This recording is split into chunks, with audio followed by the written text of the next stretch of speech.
Efatra martsa Jean Joseph Rabearivelo. Mpanoratra fantatry ny maro raha i Jean Joseph Rabearivelo. Tao Antananarivo no nahaterahany ny 4 martsa 1909. Joseph Casimir Rabearivelo no anarany fonikely fa ny hoe Jean Joseph Rabearivelo dia anarana taty aoriana. Nianatra tao amin'ny école des frères chrétiennes Nandohalo raha vao 5 taona monja. Nifindra tao amin'ny collège Masina Misely Amparibe avy eo teo amin'ny 12 taonany. Niditra tao amin'ny sekolim-panjakana Flacourt faravohitra 5 volana vitsy monja ihany no ninarany tao.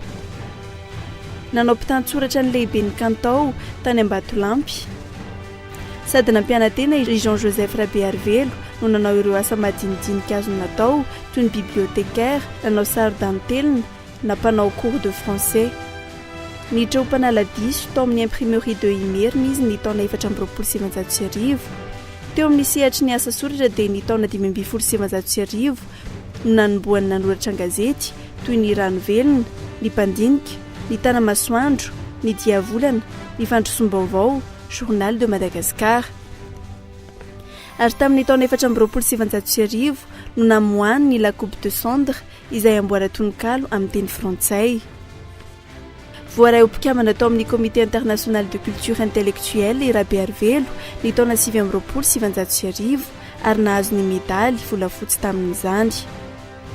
Namoaka ny tantarany maitso anala ny taona 1909 izay isan'ireo nampalaza azy ary nanakoako hatrany ivelany.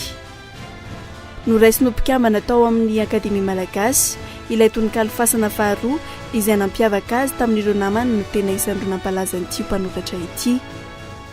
Maro ireo endri-zavatra nandiso fanantenana Jean Joseph Rabearivelo ka nitarika ny famonoatena ny 20 Jona 1709.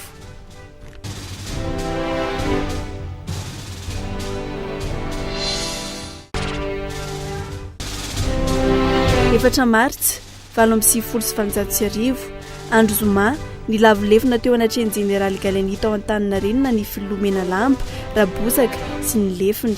Voromaro tokoa ny vahoaka tamin'io andro io anatrika izany faharesen'ny mpitarotolona izany.